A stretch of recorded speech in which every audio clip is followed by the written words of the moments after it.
So I'm going to walk you through a jump animation, which will look a little bit like this. So let's just get right into it. Hopefully you'll learn some cool tips and sort of theory behind animation as we go along.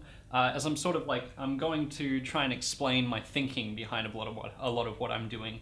So first thing we're going to do is just start with Steve standing here, a starting blank pose frame, and then we're going to start having him anticipate the movement of jumping. So he's going to start leaning down.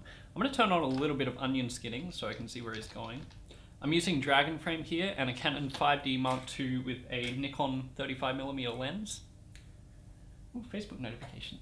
But equipment doesn't really matter. Onion skinning and Dragon Frame definitely helps, but it's not necessary because this is all sort of theory stuff that can be applied to any kind of animation.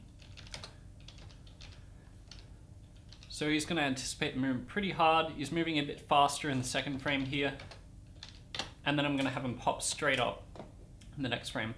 Now, usually I would just do this in my head, but what I'm going to do here is grab this arc tool in Dragon Frame, which is very useful, and I'm going to draw an arc for where Steve is going to jump to. Just going to land about here. I'm going to have him jump a little bit over twice as high. Okay, so now I need my rig.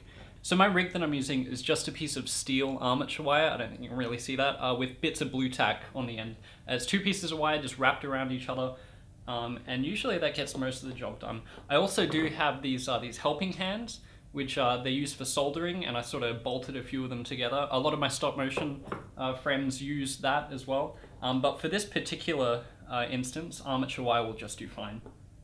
So Steve's here, so what I'm going to do first is swap his arms around, so that's paying off that anticipation. And then I'm going to kick up his leg, just like in a walk cycle. His legs will be opposite to his arms, and they're just going to be coming up a little bit. Not quite all the way, because this is only going to get him halfway up to the top of the arc. Now I'm going for a kind of a cartoony animation style, kind of like what I did in my classic space. In fact, exactly what I did in my classic space animation. I'm just making sure that his body sort of follows the arc here. And also, when I'm doing stop motion, I'm just really looking for the feeling of it, whether the movement feels right. Like right there, it feels like he needs to be a little bit further forward, and that's because he's not quite fully on the arc.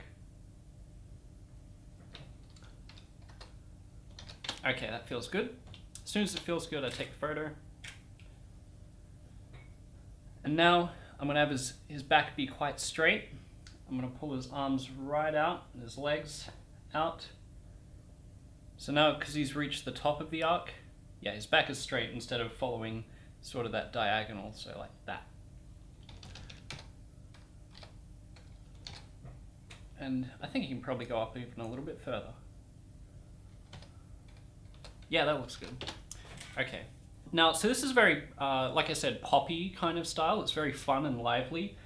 So if you're familiar with the concept of ease in, ease out, this is kind of like an extreme version of that. So I've had him move fast, and I'm going to move, and then I'm just going to let him hang in the air. So notice he's basically not really moving. Actually, I'll have him move up slightly. And then, oh, seems to be leaning a bit. Get back into place, Steve. Come on. Alright, there we go. No! Now, I'm watching my language today, but usually I would swear a heck of a lot more at my Lego figures. This is my third time trying this tutorial, and I'm gonna get it right this time. Okay. When I started, I didn't have this beard. That's how long I've been trying to do this tutorial. Not really, but... Okay, that looks good. Take a picture. Where'd my camera go? Why is it dark? Whoa! What is going on there? Why is it so dark? There we go, it's fixed. I don't know what happened there. Alright, so his front leg is going to come up a bit more as well, because it's going to do some follow-through action, where as his body starts to go down with gravity, his leg will sort of trail up behind him. That'll give a nice sort of lively effect. So see how his leg still kicks up in the air? And actually, his arms should do the same thing. So I'm going to be careful because I like where he is his body position right now, so I'm going to try not to move that too much. And just have all of his body parts sort of fling up, ready to come down. Alright, so now his body is starting to come down a bit. Let's turn onion skinning back on so we can see where we are. And he's gone back a bit. Now I want him to come forward to the right, or camera right. There we go. And he's leaning back with the arc. That feels good, so I'm going to hit that and do this very quickly, otherwise I'll be here all day. There we go. So that feels good. Now, gravity acceleration is 9.81 meters per second squared. Now, the number itself doesn't actually matter that much, but what does matter is that gravity is exponential. So what that means is that when something falls, it basically falls within each frame. It's going to fall twice as far as it did in the last frame. So it keeps falling faster and faster. That's a general sort of rule of thumb. So if you look at this, he falls a little bit, falls about twice as fast there, twice as fast as before, roughly, and then he hits the ground here. Oh yeah, and one more thing. I'm going to make, because it's really poppy animation, that front leg is actually going to be the one that hits the ground. So his body's going to jerk forward really, really quickly in one frame, but it's going to work, trust me. I'm also getting rid of the armature. Let's get rid of that onion skinning so we can see it a bit more clearly.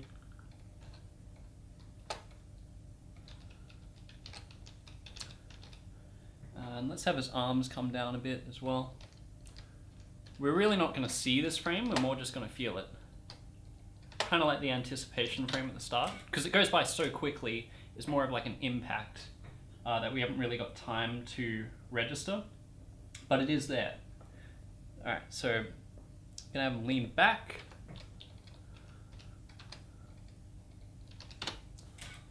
And then we'll just have him ease out. So again, with this really fast movement, followed by very, very, very, very gradual frames. And actually, I'm just going to go back a frame and have his head turned towards camera slightly, because I want him to look at the camera at the end.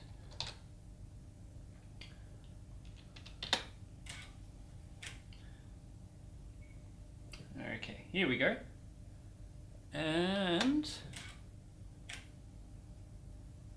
that is just about it. Cool, so hopefully that didn't turn out too badly. Let's watch that back. Let's hide this arc as well. Oh, and he's a little bit out of focus, but that's okay.